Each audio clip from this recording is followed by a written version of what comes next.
Oh, hi! My name is Aaron, this is my show Reeducation, and welcome to the How To Revolution series, a series of videos where I explain praxis on how we can perform a modern revolution.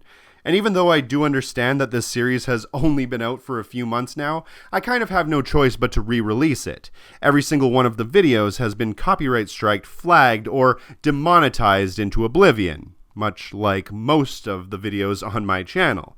Anybody who says that left-wingers don't get hit with the same kind of censorship as anybody else does on this platform can basically go fuck themselves.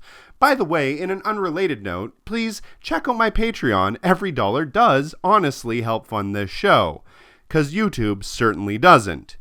Anyway, there are a couple of caveats that I want to make before we go into it. The first of which being that I did have to change around some of the music so I didn't get hit with copyright strikes. That's kind of obvious. And the second one being that I do make a comment in this video where I talk about how I don't think that it's a great idea to wear masks at protests or in demonstrations. Now, I do think that for the most part, wearing masks does project a certain amount of bad optics. Optics are something that we do have to pay attention to on occasion. But with that being said, if you're in a situation where things go south and you do need a mask, for God's sakes, wear one. I don't want anybody to get hurt here, and I really, hopefully, don't want anybody to take away from this video that they should go into a situation where they should have been wearing a mask and then end up in prison or worse because they didn't. So with all of that, if you're anything like me, then you're probably out there looking everywhere you can to learn how to revolution. And if that is you, this is your video. With all that being said, let's get started. You know, it's interesting, through the course of history, you tend to notice that things don't necessarily repeat themselves, but they do somewhat echo. And something that's been constantly echoing through my brain recently is the old saying, you have to know thy enemy as you know thyself.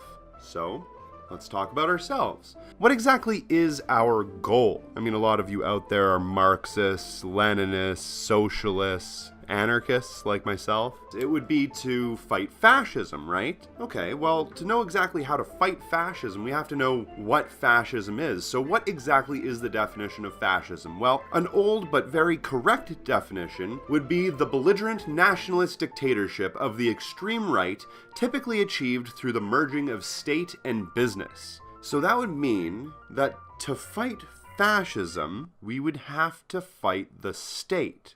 So how exactly would we go about doing something like that? That sounds like an incredibly large task. I don't know how we would even be able to begin to achieve such a thing. And my answer would be through direct action. So you're probably saying to yourself, oh, so now we need to go around hitting people, right? Wrong. Direct action doesn't necessarily mean violent action. It just means that you don't rely on politics. The way that I like to look at it is, don't punch the Nazi, punch the message. Sometimes you still have to punch the Nazi, though. How do we go about doing this? How do we initiate direct action? The best thing to do is to think tactically. Now, there are a few things that you have to know. Nazis, and neoliberals for that matter, are basically just the hired goons of the state. They work for capital. They are not necessarily the elites. They are not necessarily the ones in control. They are hired goons. What happens when you punch them? Well, punching the goons feels really good, but it looks really bad to potential allies. You have to remember something. The right wing, the far right, the extreme right, the fascists, they're not stupid. And Nazis aren't idiots. There's one thing that they understand very well. That's good optics. And good optics is something that we on the left could really stand to learn a little bit about. Part of those optics is that all of the Nazis and neoliberals tend to wear suits. And all manner of propaganda makes us believe that people that wear suits are good, honest individuals who should be respected. I mean, we as anarchists, socialists, communists, and so forth probably don't believe that, but the majority of people don't see people wearing suits as the enemy. They see them as being good guys. So when you have somebody like Richard Spencer, who is wearing a suit, holding himself quite well, talking very elegantly to the camera, even though what he's saying is absolutely reprehensible, and then you all of a sudden have somebody from Antifa come and punch him in the face. The person from Antifa is dressed in black, their face is covered, they look like a thug, they seem like a criminal. I would never condone violence, but if you're going to hit somebody, I would suggest that you dress up not like a mass marauder, but more like, I don't know, a plumber or a nurse. At least that way it looks like the Nazi is getting punched out by a regular individual. If you put that show on mute, who's going to look like the aggressor in this situation? It's going to be the good guy. We don't want that to happen. That's why you have to think tactically. But that also means that you don't want to fall into the liberal trap. Holding hands outside of a Denny's in the dedicated free speech zone will not make change. Voting will not make change. And making a change.org petition will not make change. So, then you ask yourself, how do we fight these people? We can't hit them, and we can't take the high ground, so what do? Well, it's simple. We have to give them a stronger message. So what does that mean? What is this message? What am I talking about? Well, let's go back to the very beginning. Remember, at the very start of this, I introduced the topic by saying, know your enemy as you know yourself. Now let's get to know them. How do you think that we would do that, though? Should we go spying on their community? Should we start tapping their phone lines? Should we put intel agents into each one of their Facebook channels and just find out every single little thing that they're doing? Well, maybe that might not hurt, but a better solution would be to know their tactics. So what are their tactics? Well, that's something we're going to get into in the next video with the first tactic, control the conversation. Thanks for watching.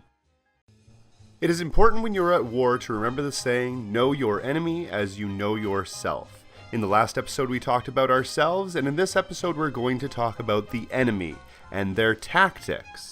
So what are their tactics then? Anybody who's seen the alt-right playbook will have a good understanding of what I'm talking about here because we're going to touch on a few of those subjects. Alright, tactic number 1. Control the conversation. I'm going to ask all you people out there, what is the point of debate? It's to show that you're right, isn't it? I mean, it's to prove that you have the best knowledge, that you have the most accurate information, that you have studied the most precise graphs, correct?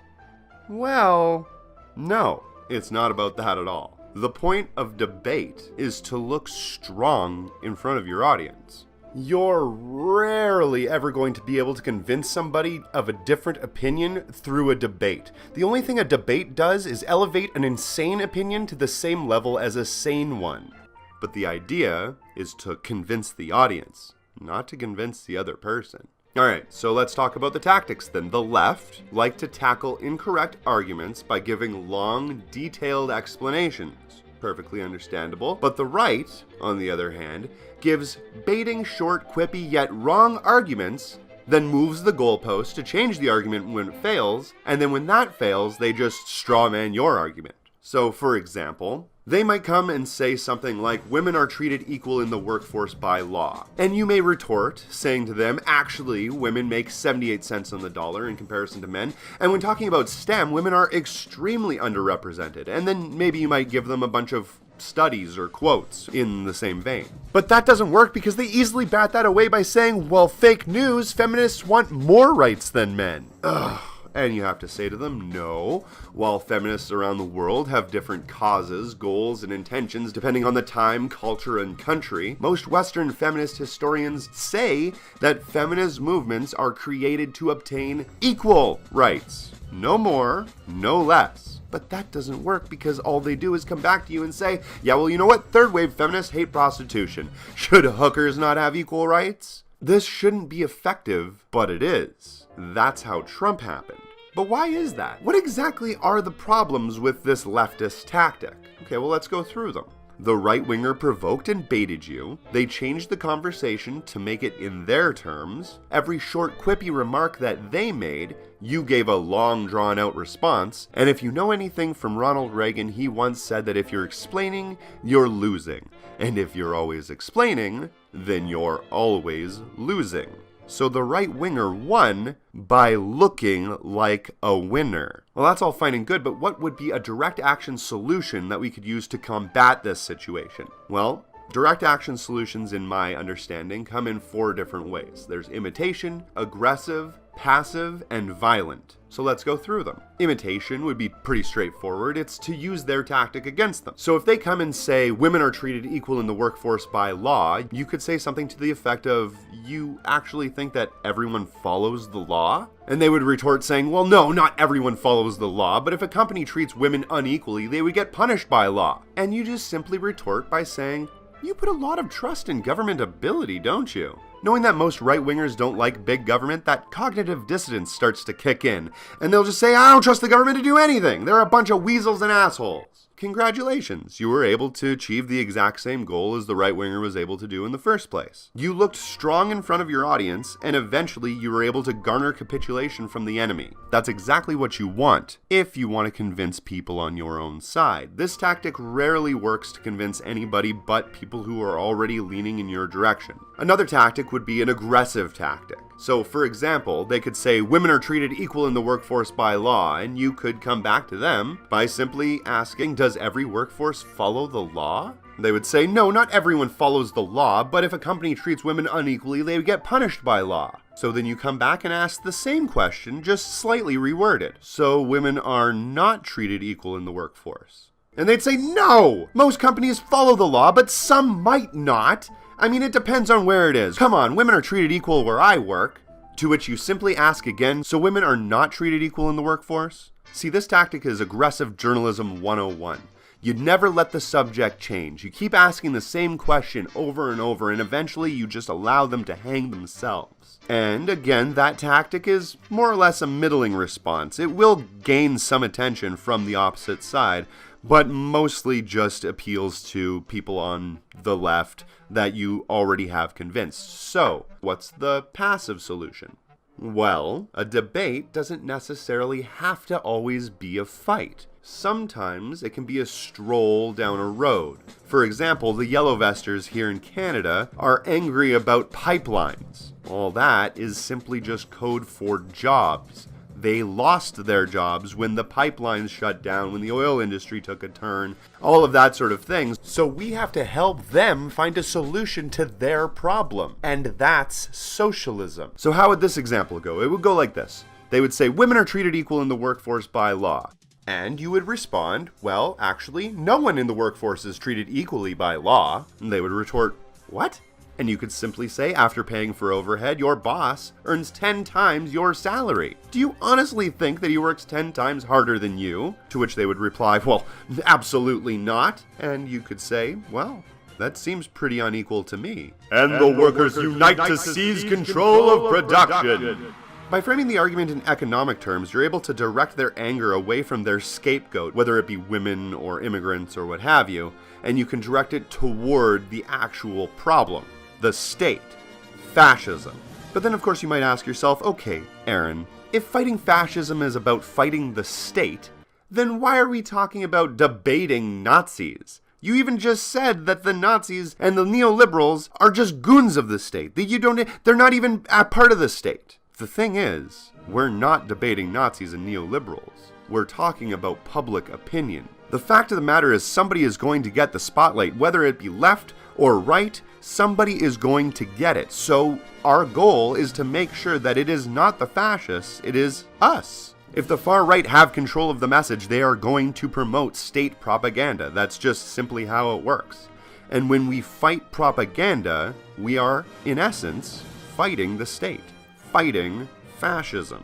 So that means that fighting propaganda can be done every day by anyone. Even your grandmother can help bring down the state. In the next video, we're going to be talking about tactic number 2. They go low, we go high. Thanks for watching.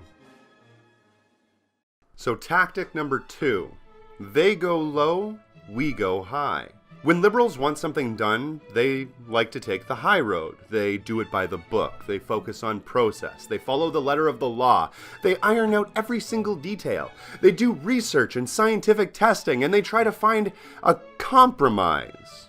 And if somebody is disruptive or uncivil, they inevitably just mock them or ignore them. But when the right wants something done, they do it. Laws or morality be damned. So for example, here in Canada, the right hates Trudeau. So when they heard about the Yellow Vest movement, they usurped the message and began to march about pipelines and hanging the Prime Minister. They actively touted conflict with Liberals, got media attention, and promoted a message of hate. Their goal was to change laws, and the fascist way of doing that is by force, numbers, and deceptive tactics. While the left is focused on compromise or mockery, the right focuses on the goal. The right actively goes low to force you to go high. They bait you. A great example of how the far right and neoliberalism has completely pacified the left is the fact that we never ever want to do any sort of direct action towards any aggressive tactic that Nazis or the far right use. Where I'm from, when the Nazis started marching in the streets, the only thing that the liberals could come up with was to institute something called a clown count, which would be that every single Nazi that shows up marching in the streets with a yellow vest on, they would donate $1 to a charity of their choice. They said Planned Parenthood. But what liberals don't understand is while we're counting, they're recruiting. And eventually, there won't be a Planned Parenthood to donate the money to. Now, this doesn't mean that process isn't important, but we should focus less on how we should go about things and focus more on what things we should go about. That doesn't mean you should let the ends justify the means, but you should never value the means at the expense of the ends. Far-right agitators have absolutely no problem provoking, intimidating, offending, or harassing anyone and everyone into compliance. Our response should never be to compromise or to simply mock them. So, what is a direct action solution? Again, we have our 4 variables: imitation, aggressive, passive, or violent. Imitation. We hate fascism, so when we hear about the Yellow Vest movement, we get everyone we know to take that message and begin to march about job loss and the environment. We actively conflict with capitalist machinery like cops and neoliberals, get media attention, and promote a message of socialism. The aggressive tactic would be that we hate fascism, so when we hear about the Yellow Vest movement, we take that message and call every anti-fascist that we know. When they show up, we wear masks, hold flags, and overwhelm them. We actively conflict with Nazis, block their message, and promote peace. Of course, the passive solution would be that we hate fascism, so when we hear about the Yellow Vest movement, we take that message and begin to engage with common people about a socialist solution to our own problems. We take our message door to door, put out leaflets, talk to people online. We give the people the right solutions, or else the Nazis will give them the wrong one. And then when it comes to pass, we march with common people and get media attention to promote a message of socialism. And of course, violent direct action would be to just hit everybody with your car. Probably won't look very good for our cause on the news. In the next video, we're going to be talking about tactic number 3, infantilizing the opponent while legitimizing themselves. Thanks for watching. Finally, the third tactic that the far right likes to use is something that I call infantilizing the opponent and legitimizing yourself. The far right is going to say that you're inexperienced, PC, an SJW, a crybaby who is unrealistic and not serious, while they themselves are experienced, powerful, cause-driven leaders who are down to earth and very, very serious. Now this is just another liberal trap because liberals have nothing to offer. Centrism's only philosophy is to uphold the status quo. Capitulation to power often achieves this goal, so you're not going to see any help from anybody from the center, from liberals. For example, the right paints the left as upset about trivialities, against free speech, they're children, they're over-emotional, they want stuff for free, and they dress and act in such non-traditional, weird kind of ways that we just don't understand, so therefore we're scared of. And unfortunately, liberals embrace this stereotype. Now that's how the right paints the left. Now how does the right paint themselves? Well, they paint themselves by saying that they're thick-skinned, they're pro-free speech, they're not young, they're in their prime, they're restrained, practical, and they dress and act dapper and traditionally. The problem is that liberals embrace this stereotype too. You see, liberals will give respect to the right regardless of if they're complete buffoons. It goes back to the whole point on debate, where you elevate a completely absurd topic to the same level as a completely realistic topic. Liberal outlets like CNN will never give you the full truth, they'll just give you both sides, and Really, all that does is capitulate to the right. And honestly, the right is gonna say that you're a cuck mangina PC liberal pussy anyway, so fuck 'em. So then you may ask, what is a direct action solution?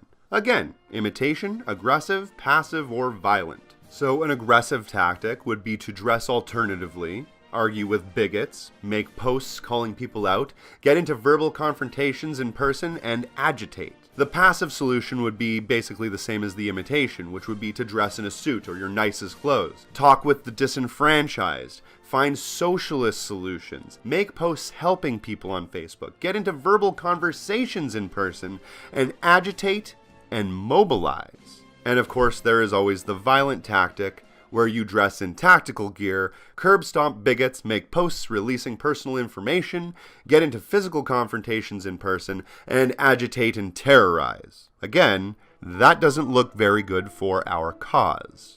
That being said, you should have the right to defend yourself against state violence. And remember, the state holds on to its authority by having their goons dressed in tactical gear, curb stomping the people, incarcerating whistleblowers, getting into physical confrontations in person, and agitating and terrorizing the public. And as the old adage goes, those who make peaceful revolution impossible make violent revolution inevitable. In the next video, we're going to be talking about the solution. Thanks for watching. So, this is it. Nazis are marching in the streets, businesses are shutting down, people are distressed and depressed all over the place. And through this entire series, I've been alluding to a solution. But what exactly is it that we've been talking about this whole time? What is it that we are actually saying? Unity, language, and visibility. That's what we're talking about here. These are the tools that you need to use to consolidate power. The far right wants you broken up and disjointed. Talking to people about socialist solutions builds alliances. Visibility gives you the sense of numbers, and good optics gains you more support. Numbers will give the public motivation to act, and a strong message will give them the strength for actual change. And finally, common language forms alliances. 99% of us are struggling while 1% hoard the wealth. That is an anchor that we can pretty much latch on to any single person that we talk to. You have to understand that populist messages for the majority lean left wing, and we need solidarity between all people, not just on the left, but on the right as well. Because it's going to take all of us to be able to make real change. At this point, I'd like to give a shout out to Bo from the 5th column. He turned me on to Rule 303. Rule 303 is, if you have the might at hand, you have the responsibility to use it. Our collective knowledge is our might in this situation. We have a responsibility to tell the public what we know and to get them to help themselves.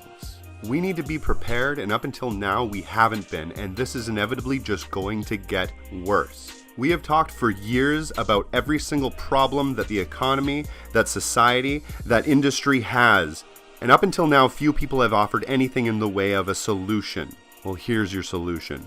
My proposal is a passive solution called the mass line, and I know a few of you out there already know where I'm going with this. The mass line is the primary Marxist method of revolutionary leadership of the people. And to achieve a mass line, you have to have mass perspective. Mass perspective means recognizing the masses are themselves the only force which can revolutionize society, and the masses have to discover these revolutionary goals through their own struggles, while socialists like us are here to help guide them. So how do we get mass perspective? Number 1, understand who your audience is and what they want. Number 2, focus on sparking action, not just raising awareness. And number 3, achieve specific results. Talk with regular people, neighbors, co-workers, friends, family. Discover what issues they have in these troubling times. It may be economic, environmental, financial, etc. These issues may be vague or confused or disjointed, but it's our job to focus the topic onto a strong message or a line. For example, they may be angry that immigrants are flooding into the country from overseas. Now, this obviously isn't possible and very wrong, but you have to look past the propaganda. Immigrants are a scapegoat.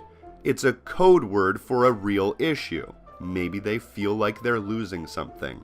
Maybe it's job security or personal safety or something along those lines. Take the conversation away from immigrants and find a solution to the root problem.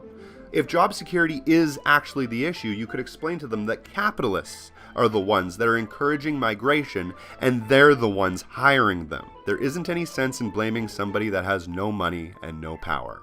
Or maybe they are worried about personal safety or terrorism, and you can change that to reflect that capitalists are the ones that create the conditions for those situations to happen, be it underfunding schools or not having proper drug coverage that allows for people to end up on the streets addicted to drugs. Find an anchor that appeals to them and work off of that. Our goal is to find a socialist solution. So now that you've got it into their mind that it isn't about immigration, it's about job security. Well, a very simple socialist solution to job security is worker co-ops. Allow the workers to have the vote so they don't have the chance of losing their jobs to automation, immigration, or consolidation of a fucking monopoly. Another social-ish solution would be to tax multinational corporations and big businesses properly and then take that money and invest it in local businesses. And if the problem is personal safety, then simply instituting something as simple as a living wage or debt elimination or universal drug coverage would allow the impoverished people who are committing crimes to get out of poverty so they wouldn't have to commit crimes. It's a simple socialist solution, something that is able to be put onto a banner and marched for. Of course, we revolutionaries should genuinely try to help the masses with their daily struggles, but that is not the main reason for our existence as revolutionaries. Our work towards satisfying the long-term needs of the masses is even more important than our work could ever be in support of their immediate and temporary interests. Remember, do not let the ends justify the means, but never value the means at the expense of the ends. I reiterate, focus less on how we should go about things and more on what things we should go about. If we're talking about solutions and not the process, then people will want to join us. If we're only talking about process, then people will have no interest. Okay, so before I conclude part 1, there are 3 points that are left to be said, and those go as follows.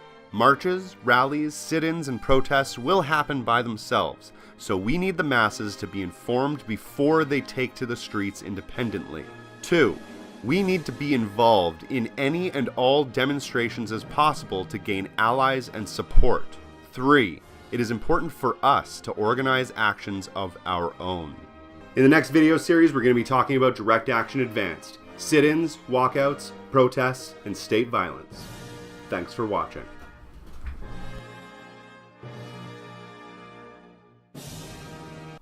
Oh, if you noticed at the beginning of the video I had a bunch of weird shit in my hair, yeah, those are elastic bands. I'm trying to do everything I can to fix them up a little bit. Anyway, thank you very much for watching. My name is Aaron. Please check out my Patreon. Every dollar does help fund this show. And stay tuned. Thanks for watching.